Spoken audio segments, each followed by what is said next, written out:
Welcome to my channel. Namaku Indah dan aku dari 12PH3. Jadi hari ini kita akan ngomongin tentang hoax. Kulansir dari Mbah Google, ternyata hoax itu memiliki 7 jenis. Wait, sebelum ke inti, aku paparin dulu ya sejarahnya hoax. Terdapat dua versi terkait dengan sejarah hoax. Pertama yang dicatat pada 1661. Kasus tersebut adalah soal Drummer of Tedworth yang berkisah soal John Mamson, seorang tuan tanah yang dihantui oleh suara-suara drum setiap malam di rumahnya.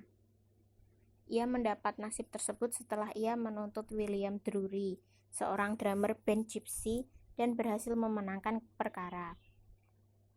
Mamson menuduh Drury melakukan guna-guna terhadap rumahnya karena dendam akibat kekalahannya di pengadilan.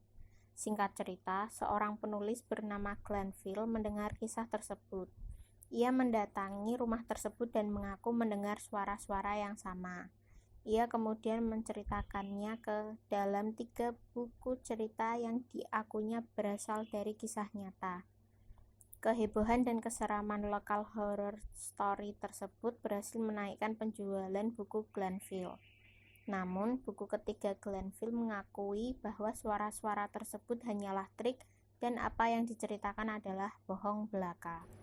Ada juga kisah soal Benjamin Franklin yang pada tahun 1745 lewat harian Pennsylvania Gazette mengungkap adanya sebuah benda bernama batu Cina yang dapat mengobati rabies, kanker, dan penyakit-penyakit lainnya. Sayangnya, nama Benjamin Franklin saat itu membuat standar verifikasi kedokteran tidak dilakukan sebagaimana standar semestinya. Meskipun begitu, ternyata batu yang dimaksud hanyalah terbuat dari tanduk rusa biasa yang tidak memiliki fungsi medis apapun. Hal tersebut diketahui oleh salah seorang pembaca harian Pennsylvania Gazette yang membuktikan tulisan Benjamin Franklin tersebut. Hoax-hoax senada beberapa kali terjadi sampai adanya Badan Makanan dan Obat-obatan Amerika Serikat pada awal abad 20. Meskipun demikian, kata hoax sendiri baru mulai digunakan sekitar tahun 1808. Kata tersebut dipercaya datang dari hocus yang berarti untuk mengelabui.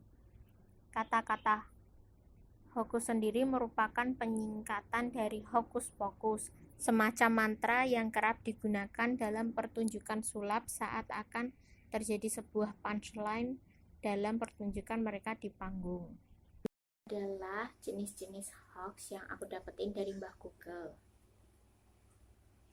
Berdasarkan dengan blog ini, kita nggak akan bahas ketujuh-tujuhnya, tapi kita akan fokus aja ke 2 jenis yang paling sering kita dapetin dan kita lihat hampir setiap hari. Yang pertama adalah misleading content. Jadi, misleading content itu dibuat untuk menggiring opini-opini pembaca sesuai dengan opini si penulisnya. Pernah lihat berita yang kayak gini?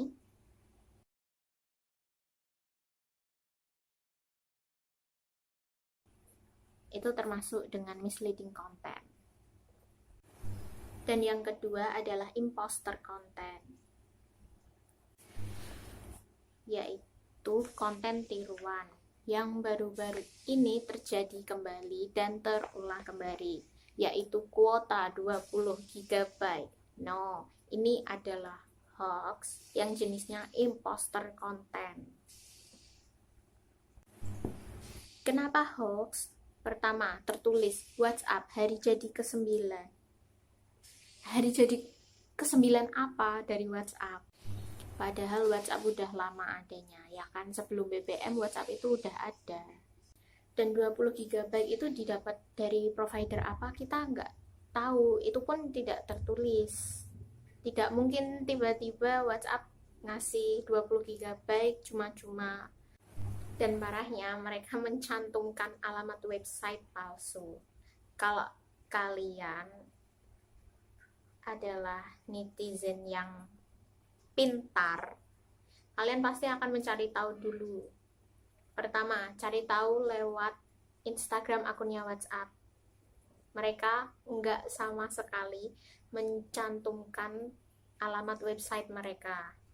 Mereka hanya mencantumkan alamat website yang langsung tersambung oleh Play Store untuk mendownload WhatsApp. Kedua adalah website WhatsApp hanya untuk menyambungkan WhatsApp dari handphone ke personal komputer atau ke laptop. Kalau kalian pernah memakai fitur itu hanya satu-satu websitenya WhatsApp. Dan parahnya banyak banget orang membroadcast ulang hal itu. Aku dapat 5 atau 4 broadcast tentang kuota 20 GB itu. Itu benar-benar annoying sih buat aku. Oh ya, sebagai pengingat aja, kalau kalian dapetin broadcast macam kuota 20 GB atau apapun itu lewat SMS ataupun WhatsApp atau apapun lah itu, kalau ada alamat websitenya jangan pernah kalian klik. Oke, ini benar-benar warning banget sih. Kalau kalian klik itu bisa aja informasi kalian bocor ke orang yang nyebarin alamat website itu atau yang punya website itu. Itu namanya adalah phishing. Kalau informasi pribadi kalian ke sebar itu bahaya banget ya. Pertama, bisa dibuat pemalsuan atas nama kalian, dan kedua, informasi kalian bocor berarti banyak yang bisa bocor. Email kalian bisa kena sadap, dan sosial media kalian juga bisa kena sadap. Dan hukuman untuk penyebar hoax adalah maksimal 6 tahun dengan denda. Kalian mau nyebarin kayak gitu lagi? 6 tahun loh di penjara.